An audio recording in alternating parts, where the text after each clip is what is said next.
चहा घेऊ नका, याच्यासोबत पोहे खाऊ नका.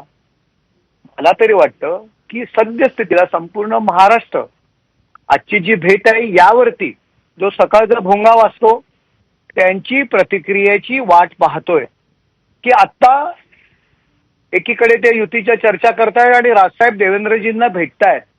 यावर त्यांची प्रतिक्रिया पहिली घेणं गरजेचं आहे किंवा त्यांची परवानगी राजसाहेबांनी घेतली का देवेंद्रजींना भेटण्याकरता, कारण त्यांनी तशा पद्धतीच्या अटी टाकलेल्या आहेत आणि तशा पद्धतीने युती होणार म्हणून चर्चा सुद्धा ते करतायत.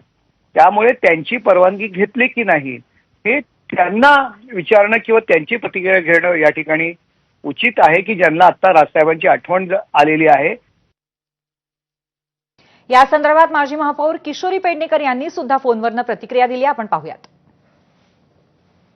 त्यामुळे येणारा काळ किंवा आजचा दिवस हे फार घाईनी निर्णय दिल्यासारखा होईल. भेटी होत आहेत, होऊ दे, कुठल्या कारणासाठी आहे. आणि सगळ्यांनी सांगितलंय की आपली विश्वासता दोन्हीकडनं राहिली पाहिजे. अजूनही वरिष्ठ नेते ज्या दिवशी पहिला बॉल राजसाहेबांनी टाकला की आमची भांडणं महाराष्ट्राच्या याच्यासाठी असतील ती क्षुल्लक आहे.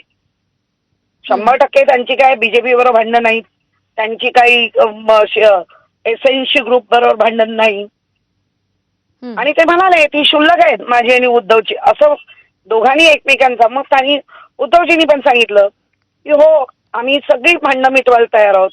आदित्य साहेबांनी तर तेच सांगितलं की महाराष्ट्राच्या हितासाठी महाराष्ट्राच्या मुळावर येणारे, आता मुळावर येणारे म्हणजे काय असतं तर आपल्याला जी सावत्र महाराष्ट्राला जी वागणूक मिळते किंवा महाराष्ट्रामध्ये जे घडतंय त्या गोष्टींनी ते बोलत असतील. आणि कार्यकर्ते आज 95% मनोमिलन झालेलं आहे. त्याच्यानंतर पण काय घडलं तर बघू. आत्ता काय निर्णय म्हणणं किंवा बोलणं मला वाटतं आत्ताच्या घडीला उचित नाही. भाजप नेते राम कदम यांनी सुद्धा आमच्याशी संवाद साधला फोनवरनं आणि आपली प्रतिक्रिया दिली आहे. पाहूयात. की दोन राजकीय नेते भेटल्याच्या नंतर काही ना काही राजकारणाचे विषय निघत असतात, पण नेमके भेटीचं काय कारण, काय मुद्दे, काय अजेंडा या बाबतीत पूर्णपणे स्पष्टता आदरणीय देवेंद्र फडणवीस साहेबच देऊ शकतील, स्वतः माननीय राजसाहेब ठाकरे देऊ शकतील, त्याबाबत बोलता येणार नाही. पण राहायला प्रश्न आपण वारंवार म्हणतात की मनसे आणि उबाटा यांची युती होईल का.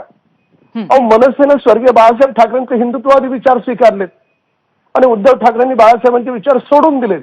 जे बाळासाहेबांचे दुश्मन आहेत काँग्रेसवाले त्यांना ते गळाभेट करतायत. तर त्याच्यामुळे ते मनसेच्या कार्यकर्त्यांना मतदारांना रुचेल का, नाही रुचणार. आणि उबाटाचे 90% लोक आदरणीय एकनाथ शिंदे साहेबांसोबत गेलेत हे मान्य करावं लागेल. आता उरलेले 10% लोक उद्धव ठाकरेंनी काँग्रेसला मिठी मारले म्हणून ते देखील मनसेबरोबर युती झाली तर मनसेच जातील.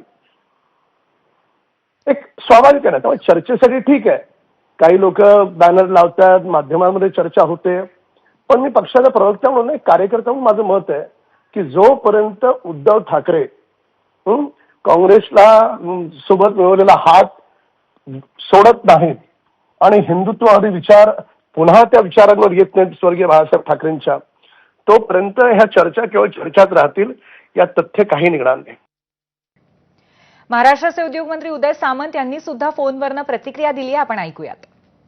युबीटीनं ज्यावेळी मनसे आमच्या सोबत येणार आहे अशा पद्धतीची चर्चा सुरू केली, मनसेनं कुठचंही उत्तर न देता देखील त्यावेळी मनसे अध्यक्ष राजसाहेबांना काही अटी त्यांनी घातल्या होत्या की त्यांनी एकनाथ शिंदे साहेबांना भेटायचं नाही, त्यांनी देवेंद्रजींना भेटायचं नाही, त्यांनी अमित शहा साहेबांबरोबर चर्चा करायची नाही, दिल्ली बरोबर चर्चा करायची नाही. मला असं वाटतं की मी त्यावेळी सांगितलं होतं की राजसाहेब एक स्वाभिमानी नेतृत्व आहे, मनसेचा एक स्वतंत्र विचार आहे आणि या सगळ्या अटी शर्तींना झुगारून आज राजसाहेब ज्यावेळी देवेंद्रजींना भेटतात त्यावेळी त्यांनी एक सिद्ध करून दाखवलेलं आहे की बाबा मी कोणासमोर झुकत नाही आणि माझा जो काही स्वतंत्र विचार आहे तुम्ही कोणाशी भेटू शकतो, कोणाशी बोलू शकतो. आज तसं ते देवेंद्रजींशी बोलतायत.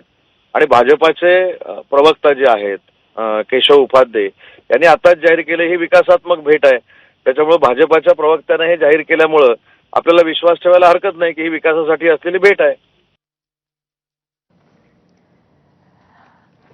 दरम्यान मुख्यमंत्री देवेंद्र फडणवीस आणि राज ठाकरे यांच्या भेटीवरती राजकीय नेत्यांनी सर्व स्तरात आणि सर्व थरातनं प्रतिक्रिया दिल्यात.